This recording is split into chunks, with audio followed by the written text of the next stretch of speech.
Today's horrific tale is a published piece submitted by the brilliant author Tiffany Lindfield. Come join us now as we present to you Dolls.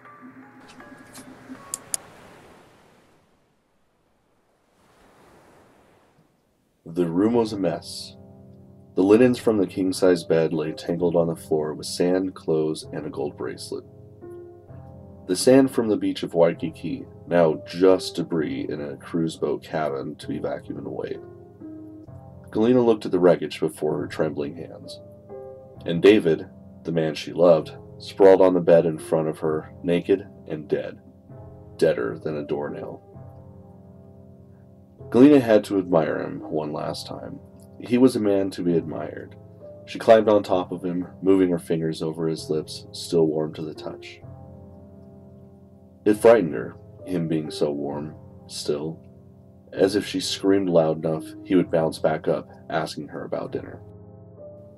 "Yes, dinner is a few minutes away," she said, her own voice startling her, turning to see the time displayed on the TV screen.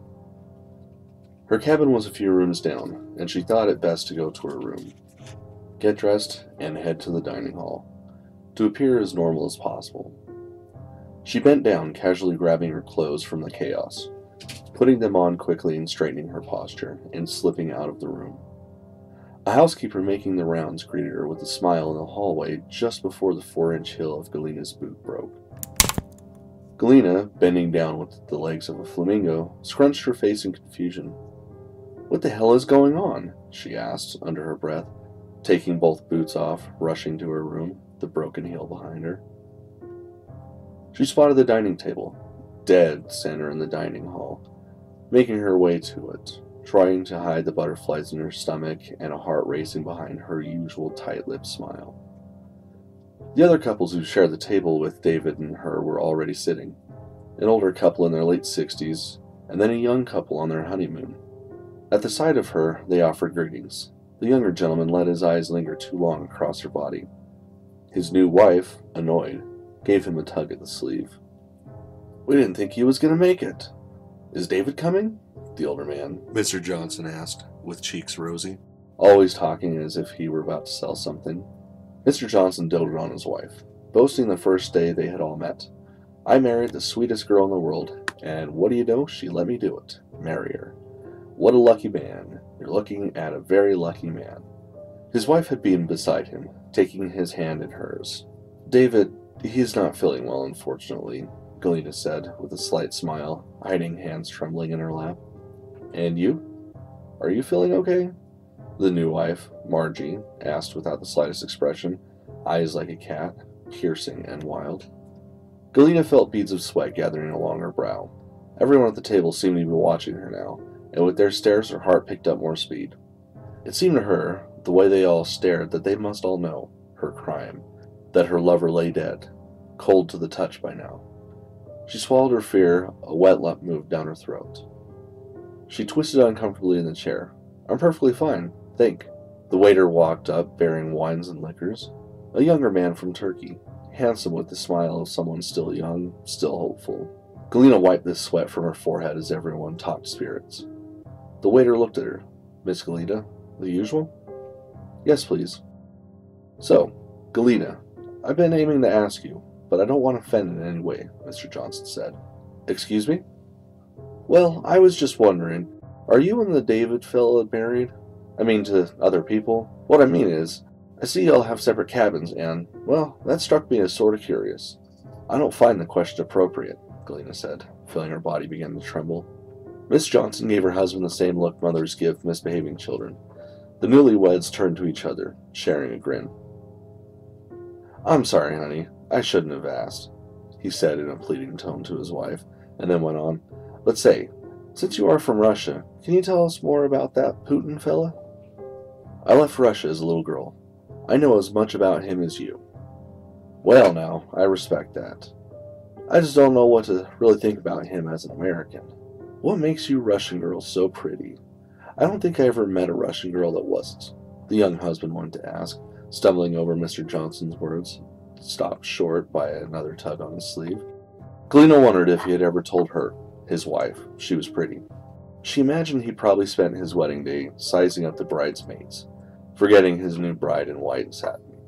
He just struck her as the type. Miss Johnson interrupted, saving Galena from having to answer either man, with strawberry jam on her chin. Let's not talk politics on a day like this. Tell me, now how did everyone enjoy port? We went to a dozen shops, I bet. Mr. Johnson turned to his wife and smiled. I got this diamond in the rough something from every shop. The young wife chimed in, saying something about getting too much sun, and Galena was grateful. With the waiter taking orders, food being served, and the conversation turning away from her, she could just smile and say simple things. She could think about how to cover up her murder. The word, murder, floating in her thoughts terrorized her. She clutched one cloth napkin in her hand with such intensity that her hand ached. She tossed it on the ground, seized in anxiety, realizing how it resembled those sheets around David's neck. The young husband picked it up for her, smiling. She wanted desperately for dinner to be over so that she could get back to the room. David's room. She figured she would have to throw the body overboard late that night from the balcony. People would consider it a suicide, she thought. The night before, she had peered over the boat, noticing the dark, choppy waters beating against the ship. It would be doubtful his body could be found after crashing into the wide open. With all the motors moving the boat, surely he would get caught and chopped in dozens of pieces. Pieces, Galena thought as she moved pieces of lamb on her plate, swirling them around in gravy and mint leaves. She took the last bite as the waiter walked up behind her with hot tea and desserts. I hope dinner was lovely, he said. Galena hated to see foreigners groveling behind Americans, and he was groveling, she thought. It reminded her of when she first came to the States, always pretending to smile so she, too, could live what cinema had told her was the American dream. And then the last bite of lamb wouldn't go down her throat. She felt her face flush. The piece. Just a small bite, carved carefully with her knife, now felt like a rock in her throat. She reached for the glass of water in front of her, thinking that if she could get a good drink, it would wash down. She attempted such as Mr. Johnson raved about his plate of duck to the waiter. The waiter looked at her for reassurances as she turned the glass up, but it wasn't any use. The coldness of the water just hit the back of her throat, but wouldn't go down. Tortured, she spit it out on the shirt of the young husband. She saw the shock in his face, all their faces. The older wife held her mouth open like a small heart, with one hand on her heart.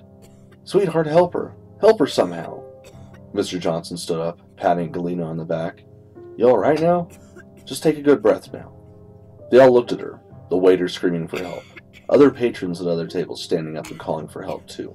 Everyone except the young wife, who stayed seated, hands in her lap, head down. Galena watched her with bulging eyes, and found it strange how she just sat there. She wanted to ask the young wife what she was doing to her, but her voice was being crushed out of her. She could only wheeze in dread. Another patron in the dining hall, a doctor, ran to her aid. No one could see that in the young wife's hands she gripped a small voodoo doll, pressing tight on its throat. Galena felt the small piece of lamb turn into a boulder, and her body begged for an elusive breath. She thought about David. Galena's body convulsed, and then she blacked out. She would have fallen to the ground if it weren't for the doctor holding her up. The doctor attempted the Heimlich maneuver, but it seemed to be no use. The young wife's right thumb kept pressing on the doll's throat until Galena died, right there on the floor of that large cruise boat, floating on the warmth of the Pacific, with no one suspecting a thing other than bad luck and a good rack of lamb.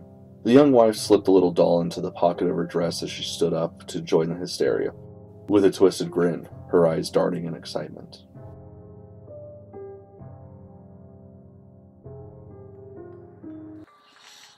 Well, we hope that you enjoyed our latest horrific tale. If you want to keep up to date with future episodes, then subscribe to our YouTube channel and like our Facebook page. Please also take a moment to support our contributing artists who very kindly lend their talents to this show. Check out the links in the description as to how you can do this. Until next time, my friends, keep it creepy, keep it horrific.